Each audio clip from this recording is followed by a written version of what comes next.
Alright guys, back again for my second installment of knowing your role in as a guitar player and as a part of a band ensemble. So in the first video what I talked about was implementing this concept from a rhythm player's standpoint, and so this current one is basically going to be about how to implement it more from a lead improvisational standpoint. So to revert back to what I talked about before, in the first video I talked about how to understand like what the bass and the drums are doing. That is, they're holding down the root of the chord bass-wise, and also holding down the downbeat of the one in each measure. So that being said, we're going to take a little bit more liberties on the lead side. So again, to revert back to what I did before, chord-wise, when I was playing chords on top of the groove, a lot of what I did actually didn't use the root. And I'm actually going to do that exact same thing here as well when it comes to the improvisational part as well. So that's going to be a factor, but the other part that's definitely going to be a factor is my use of space. Basically, it's a good idea to really, whenever you can, try and let the tune breathe. Don't just fill up every single part of the beat with notes. Sometimes it's good to just kind of take a step back. In fact, what I'm going to do is kind of employ more of a saxophonist standpoint. That is sort of like you breathe in, conceptualize what you're going to do, and then when you actually play your line, it's like you're exhaling.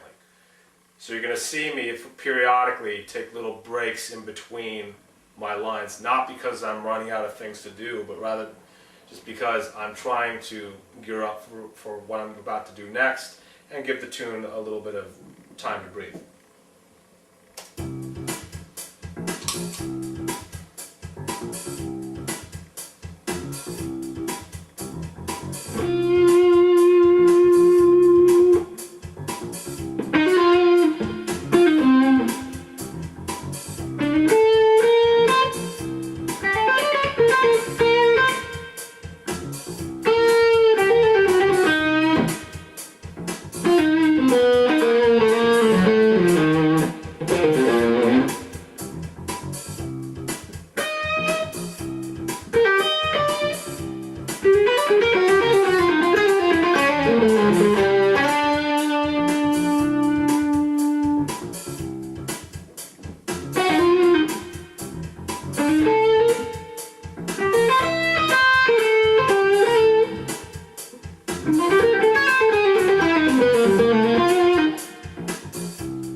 Okay, so let me break down what I was doing. From a theoretical standpoint, I don't want to go into too much detail. I was using a lot of different scales, a lot of different harmonies, which I'd rather not explain at this current time. But the things that you can take from what I was just doing was A, the use of space, and B, this other thing that I was doing, which is try not to start your lines right on the downbeat of the one. In fact, if you look at all the greatest soloists, whether they're guitar players, horn players, or what have you, if you listen very closely to a lot of their solos, a lot of their lines, almost none of them start their lines right on the downbeat of the one. They let a little time elapse, and then they do what they're going to do. And if it lasts a measure or two, okay. If it lasts 4 measures, fine. The main thing is you want to try and end on the downbeat of the one, or rather on the end of 4, but you never want to start on the downbeat of the one.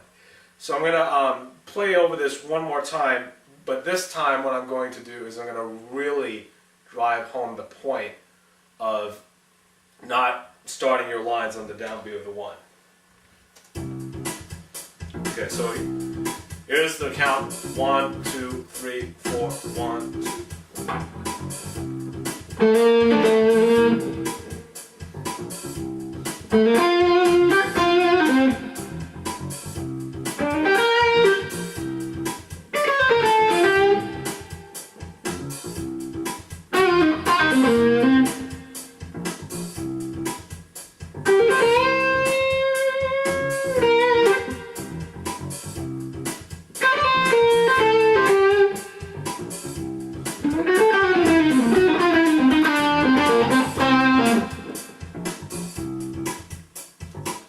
Okay, so what I was doing was pretty simple, but the thing that was very special is that I wasn't starting my lines on the downbeat of the one, and I was letting a little bit of space develop.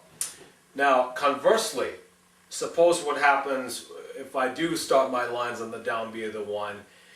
Basically what will happen is it'll still sound good, but it won't sound as good as what I did before, and it's also going to give off the feeling like the tune is suffocating a little bit. So I'm going to, this time, purposely try and start all my lines on the downbeat of the one. Okay, again, count, 2, 3, 4.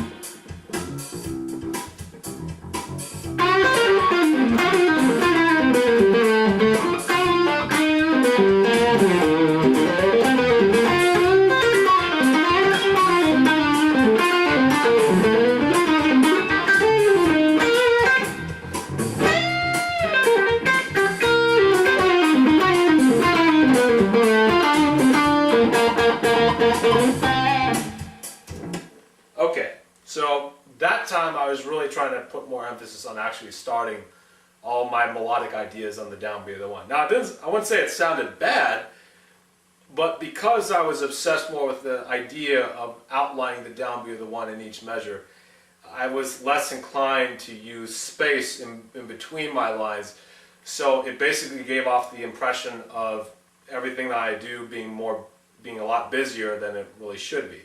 So, in other words, the main points are just, really use space, try not to start your lines on the downbeat of the one, and also don't feel like every single time you want to resolve each little line, each little motif that you do on the root of the chord. Sometimes it's okay to either resolve on another note in the chord or an extension.